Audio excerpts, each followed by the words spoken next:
नमस्कार मित्रांनो.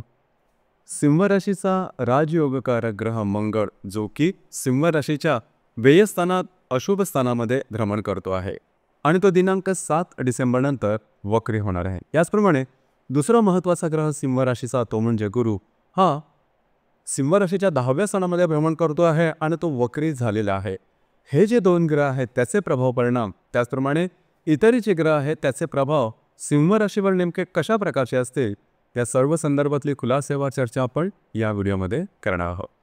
सुरुवातीला आपण चर्चा करू की तुमचं जे स्वास्थ्य आहे मानसिक किंवा शारीरिक हे नेमकं कशा प्रकारचं असेल. जसं की तुमच्या राशीचा जो स्वामी आहे रवी जो की तुमच्या चतुर्थ स्थानामध्ये भ्रमण करतोय 16 तारखेनंतर पंचमात भ्रमण करणार आहे. राशीचा जो षष्ठेश आहे शनी जो की सप्तमात भ्रमण करतो आहे तो मार्गी आहे. तुमच्या राशीच्या षष्ठ स्थानामध्ये शुक्र जो ग्रह आहे तो जवळजवळ 3 तारखेपासून तो 28 तारखेपर्यंत असणार आहे. याचप्रमाणे राशीचा जो अष्टमेश आहे गुरु जो की तुमच्या दशम स्थानामध्ये भ्रमण करतो आहे आणि तो वक्री आहे. आणि तुमच्या राशीच्या व्यय स्थानामध्ये मंगळ हा वक्री अवस्थेत असणार आहे नीच राशीत म्हणजे कर्क राशीमध्ये. तर एकंदरीतच या सर्व ग्रहांचा जर का विचार करायचा झाला तर साधारण तुम्हाला या महिन्यामध्ये शारीरिक त्रास तसे होणार नाहीत, परंतु सगळ्यात महत्त्वाची गोष्ट म्हणजे मानसिक त्रास ताणतणाव हे बऱ्याच प्रमाणात राहतील. या आधी जर का तुम्ही कुठल्याही प्रकारचं काम केलेलं असेल रिस्क घेतलेली असेल आणि काही आउट ऑफ द वे जाऊन काही गोष्टी केलेल्या असते कधी होतं तसं की आपण एखादं काम वाचवण्याकरता थोडीशी रिस्क जास्त घेतो आणि त्याच्यामध्ये गुंतले जातो किंवा पसले जातो. तर तशाच प्रकारचे काही सिच्युएशन की तुम्हाला या महिन्याच्या साधारण 7 तारखेनंतर दिसून येणार आहे. तर त्या संदर्भात काळजी घेणं अतिशय आवश्यक राहील. किंवा दुसरी महत्त्वाची गोष्ट म्हणजे एका गोष्टीमधून पार होण्यासाठी आणखीन कुठली एखादी गोष्ट चुकीची करणं ही गोष्ट मात्र या महिन्यात तुम्हाला टाळणं अत्यंत गरजेचं राहील. याचं कारण असं आहे की मंगळ जो की तुमच्या व्ययस्थानामध्ये भ्रमण करतो आहे आणि वक्री असणार आहे. तर जवळजवळ नोव्हेंबरपासून ते जवळजवळ एप्रिलपर्यंत तो तुमच्या साधारण वक्री मार्गी होऊन तुमच्या व्ययस्थानात आणि लाभस्थानात असणार आहे आणि त्याचे प्रभाव परिणाम तुम्हाला आणखीन येणाऱ्या 4-5 महिन्यापर्यंत तरी भोगावे लागतील.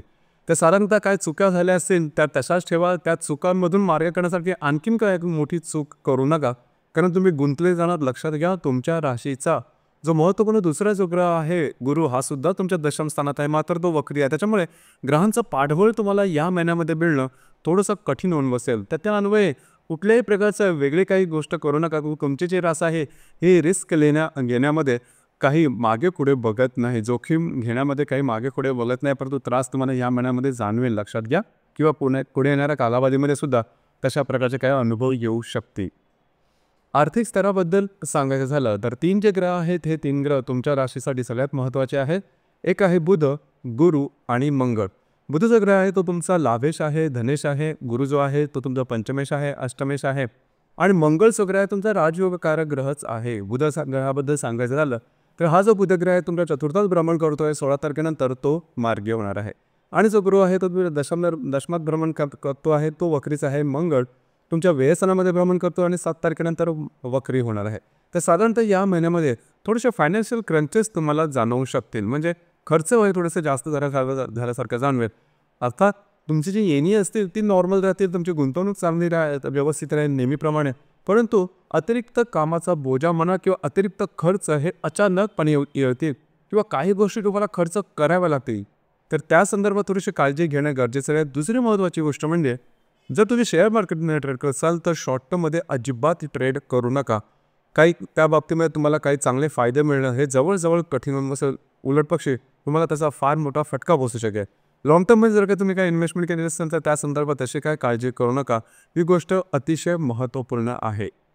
गृहसौख्याबद्दल सांगायचं झालं तर तुमच्या राशीचा जो पंचमेश आहे मंगळ जो की तुमच्या व्ययस्थानामध्ये आहे आणि तो वक्री आहे. याचाच अर्थ साधारण घरातल्या व्यक्तींवरचे नातेसंबंध काही नीटशे नसणार आहेत. घरातले जे पुरुष वर्ग असतील त्यांच्या आरोग्याकडे लक्ष देणं गरजेचं आहे. वादविवाद थोडंसं वातावरण गढूळ असणं अशा प्रकारचे काही अनुभव तुम्हाला या दरम्यान येऊ शकतील. याचप्रमाणे ज्याला आपण रिलेशनशिप म्हणतो, रिलेशनशिप किंवा प्रेम संबंध या संदर्भात सांगायचं झालं तर तुमच्या राशीचा जो पंचमेश आहे गुरु जो की तुमच्या 10व्या स्थानामध्ये भ्रमण करतोय तो वक्री आहे. पंचमामध्ये दिनांक 16 तारखेनंतर रवीसुद्धा येणार आहे, शुक्रसुद्धा तिथे आहे, मात्र 3 तारखेनंतर तुमच्या षष्ठात जाणार. तर एकंदरीतच सांगायचं झालं जर तुम्ही कोणत्या रिलेशनशिपमध्ये असाल तर साधारण हा अनुभव येईल 17-18 तारखेनंतर. की रिलेशनशिपमध्ये असणाऱ्या व्यक्तींमध्ये आणि तुमच्यामध्ये थोडेसे वादविवादाचे प्रसंग निर्माण होत आहे, किंवा त्या व्यक्ती विचारणी तुमच्यावरती हवी होत आहे, किंवा थोडंसं इगो इश्यू ज्याला आपण म्हणतो तसा काहीसा प्रकार तुम्हाला जाणवेल, तर थोडंसं समोरच्याला समजून घेणं जास्त गरजेचं राहील. ज्या गर्भवती महिला आहेत त्यांनी स्वतःच्या आरोग्याकडे लक्ष देणं गरजेचं राहील. आरोग्याच्या संदर्भातले काही त्रास साधारणतः डिसेंबर, जानेवारी, फेब्रुवारी, मार्च या 4 महिन्यामध्ये येऊ शकतील. अशा प्रकारचे कुठलेही जर का त्रास झाले तर लगेचच्या लगेच डॉक्टरी इलाज करणं अतिशय आवश्यक राहील. जे विद्यार्थी वर्ग आहे त्यांच्यासाठी सुद्धा थोडंसं जास्त तुम्हाला प्रयत्न करावे लागतील, जास्त एफर्ट द्यावे लागतील. गोष्टी म्हणाव्या तेवढ्या सोप्या असणार नाही. तुमचा अंदाज वगैरे या दरम्यान चुकू शकते. वैवाहिक जीवनाबद्दल सांगायचं झालं तर जो सप्तमेश आहे तुमचा, तो तुमच्या सप्तम स्थानातच आहे, मार्गी आहे. वैवाहिक जोडीदारावरचे नातेसंबंध तुमचे सुरळीत राहतील, परंतु वैवाहिक जोडीदाराच्या आरोग्याकडे मात्र लक्ष देणं गरजेचं आहे. आरोग्याच्या संदर्भातले काही त्रास अचानकपणे डोकं वर करू शकतील. साधारण 9-10 तारखेनंतरच्या कालावधीमध्ये हा जो मी प्रभाव सांगितला त्यांच्या आरोग्याच्या संदर्भातला, तो जास्त प्रमाणात डोकं वर करू शकतील. या संदर्भामध्ये थोडंसं अलर्ट राहणं, जागरूक राहणं गरजेचं राहील. जे तुमचं कार्यक्षेत्र आहे त्या संदर्भात सांगायचं झालं तर तुमच्या राशीचा जो कर्मेश आहे शुक्र, जो की तुमच्या पंचम, षष्ठ आणि सप्तम स्थानामध्ये भ्रमण करणार आहे. षष्ठ स्थानामध्ये तो बऱ्याच कालावधी करता राहणार आहे.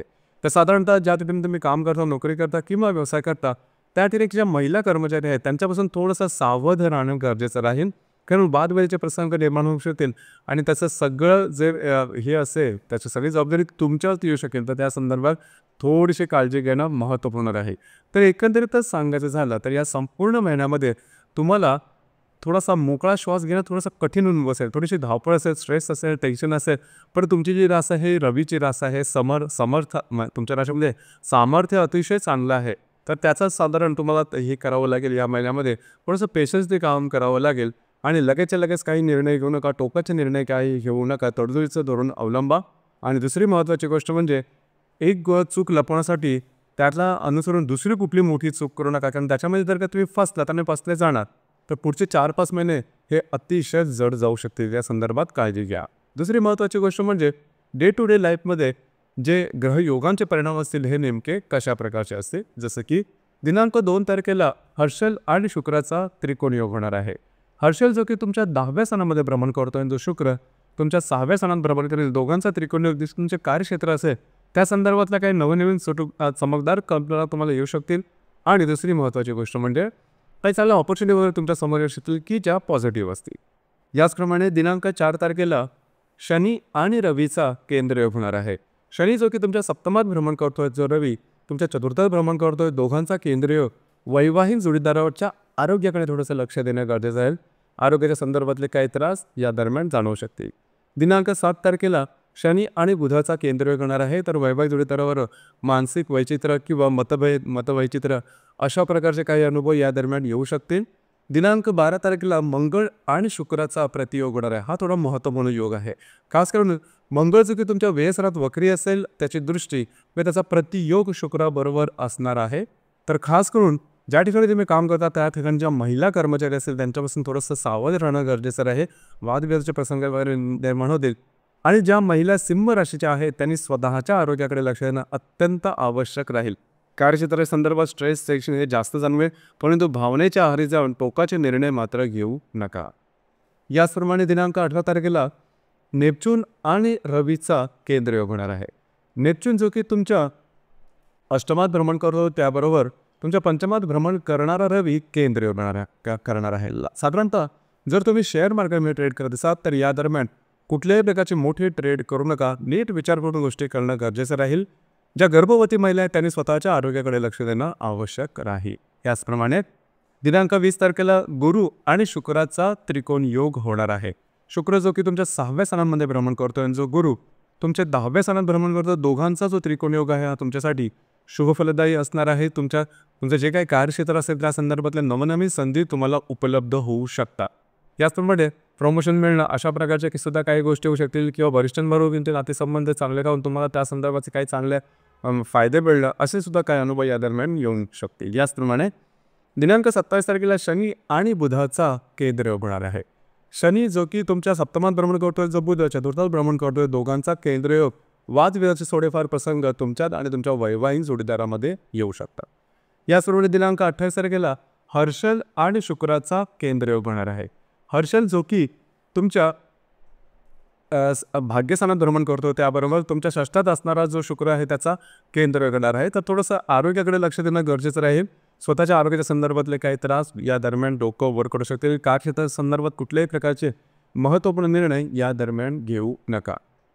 या महिन्यातल्या ज्या अमावस्या आहेत त्या 2 दिवसामध्ये आहे. एक आहे 1 तारखेला, दुसरी आहे 30 तारखेला आणि जी पौर्णिमा आहे ती 15 तारखेला आहे. पौर्णिमा आणि अमावस्या दरम्यान रवी आणि चंद्राचं आकर्षण पृथ्वीकडे हे थोडंसं जास्त असतं. त्यामुळे आपण जास्त प्रमाणात भावनात येतो आणि भावनात येऊन घेतलेले निर्णय हे चुकण्याची शक्यता जास्त असते. तर साधारण या महिन्याच्या 1, 15 आणि 30 या दरम्यान वादविवादात जाऊ नका, महत्त्वपूर्ण निर्णय घेऊ नका, कमिटमेंट करू नका, प्रॉमिसेस कुठल्याही प्रकारचे करू नका. तर मित्रांनो, हे होतं सिंह राशीचं डिसेंबर 2024 करताचं संपूर्ण राशीफळ. धन्यवाद.